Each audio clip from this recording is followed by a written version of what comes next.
رسول ما میفرماید که هیچ پیامبری مثل اونقدری که من اذیت شدم اذیت نشد. چرا؟ چون هیچ پیامبری به مقام ایشون نمیرسید. هر کس مقامش بالاتر باشه امتحانش سخت‌تره. حضرت امیرالمؤمنین مقامش اونقدر والا بود، خداوند 25 سال خونه‌نشینیش کرد، امتحانش کرد اونطوری. حضرت امام حسین دردانه خلقت، خداوند اونطوری امتحانش کرد که خودتون دیگه بیشتر مطلع هستید. 72 تن یارش جلو چشش قطعه شدند. 18 نفر از بنی هاشم که یکی از اونها به عنوان نمونه همون قمر منیر بنی هاشم حضرت عباس بود، اونها جلو چشش پرپر شدن. خودش با اون وضع با اون تشنگی به شهادت رسید.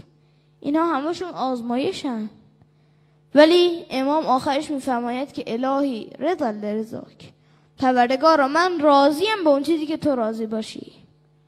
به این میگن امتحان، نه امتحانایی که ما میشیم. حالا اون امتحان بزرگان از ائمه و پیامبرانه، حتی بزرگان خودمون. همین حضرت امام چقدر اذیت شدن تا تونستن انقلاب رو اینطور پیروز بکنن. همون علامه طباطبایی تفسیر المیزان رو نوشتن که تا به حال نظیری نداشته. بعد از تفسیر المیزان نظیری نداشته اون تفسیر. کجا نوشتن؟ در همون کوچه و خیابان و اینا. چرا که حضرت امام میگه یک روزی داشتم رد میشدم، دیدم که یک جوان نورانی، یک سید نشسته توی پیاده رو داره یه چیزی مینویسه، اسباب وسایلش هم کنارش ریختن رو زمین. گفتم چرا این وضع، چرا اینطوری داری کتاب مینویسی؟ گفت که مستاجرم، بعد نتونستم اجاره بدم، صاحب خونه بیرونم کرده، حالا منم اینجا دارم کتاب مینویسم. اونطوری تفسیر المیزان نوشتن ایشون و تا اواخر عمرشون هم مستاجر بودن. اینطور خود آزمایش میکنه. حالا رویکرد انسان ها در آزمایش چیه؟ بعضی ها خداوند در سوره فجر بیان کرده. بعضی ها وقتی خدا آزمایششون میکنه اذا مبتلاه ربه فاکرمه و نعمه فیقول ربی اکرمن، خدا آزمایشش میکنه، نعمت بهش میده، از سر تا پا فقط نعمت داره، اکرامش میکنه، توی جامعه بهش شخصیت میده. یکی فیقول ربی اکرمن، یکی ها ببین من حتما یه چیزی داشتم که پروردگار منو اکرام کرده.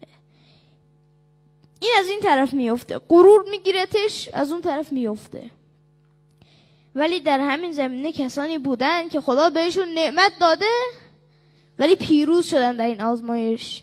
حضرت سلیمان میفرماید هذا من فضل ربی لیبلونی اشکر ام اکفر، این از فضل پروردگارمه که من آزمایش بکنه که من شکر میکنم خدا رو یا اینکه ناسپاس میشم.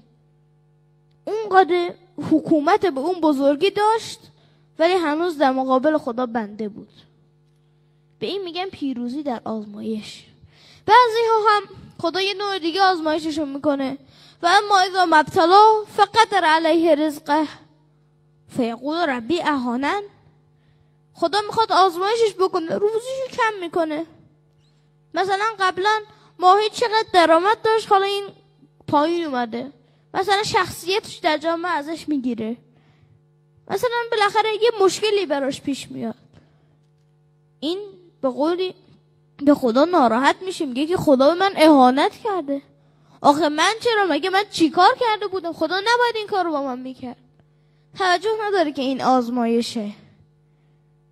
ولی مثال زدم امام حسین اونقدر سختی کشید، آخرش هم باز هم راضی بود، باز هم در امتحان پیروز بیرون اومد. انشاءالله که ما هم بتونیم از کسانی باشیم که در آزمایش‌های الهی پیروز بیرون بیایم. و اگر این نباشه کم کم، چون خدا آزمایش میکنه دیگه، اصلا کل زندگی آزمایشه. کل این زندگی برای اینه که خدا ببینه ما چقدر بندش هستیم. اگه ما اولیش رو شکست بخوریم، دومی رو پشت سر هم اونجوری شکست بخوریم. انشاءالله که ما جز اونها نباشیم. خداوندا در ظهور آقا امام زمان تعجیل بفرما.